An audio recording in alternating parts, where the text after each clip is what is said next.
YCP హయాంలో ఒక్క DSC కూడా నిర్వహించకపోగా ఉద్యోగాలు అడిగిన అభ్యర్థులపై కేసులు పెట్టారని షాప్ చైర్మన్ రవినాయుడు తిరుపతిలో విమర్శించారు. కూటమి ప్రభుత్వం పారదర్శకంగా 2026 డిఎస్సి నిర్వహించి వేల మందికి అవకాశాలు కల్పిస్తూ ఉంటే న్యాయస్థానాల్లో కేసులు వేసి అడ్డుకోవాలని కుట్రలు చేయడం నిరుద్యోగులకు ద్రోహం చేయడమేనని మండిపడ్డారు. రాజకీయ నిరుద్యోగులు మాత్రమే టెంట్లు వేసి డ్రామాలు ఆడుతున్నారని, క్రీడా కోటా సర్టిఫికెట్ల వివరాలను బహిర్గతం చేయాలని ఆయన డిమాండ్ చేశారు.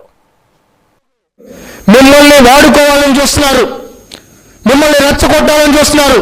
నేను అడుగుతున్న సూటిగా డిఎస్సీఏ నిర్వహించకూడదనుకున్న వీళ్ళు మీ మీద ప్రేమ ఎందుకు వలగబోస్తున్నారు? అడుగుతున్నా, సూటిగా అడుగుతున్నా. మీకు డిఎస్సీఏ నిర్వహించకూడదనుకున్న వాళ్ళు ఇప్పుడు డిఎస్సీ అభ్యర్థుల పక్షాన మాట్లాడుతున్నారు.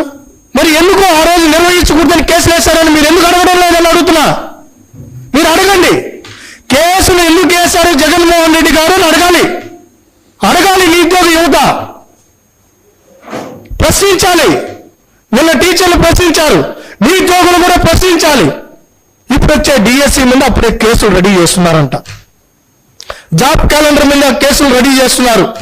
కోర్టుకు వెళ్ళాలని, జాబ్ క్యాలెండర్ని అడ్డుకోవాలని, పోలీస్ శాఖ రిక్రూట్మెంట్ అడ్డుకోవాలని, ఇప్పుడు వచ్చే 26 డిఎస్సీని అడ్డుకోవాలని కోర్టుకు అప్పుడే పిటిషన్లు ప్రిపేర్ చేస్తున్నారు.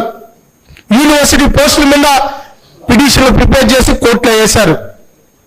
కోర్టు మొటికాయలు వేస్తా ఉన్నా వీళ్ళకి సిగ్గు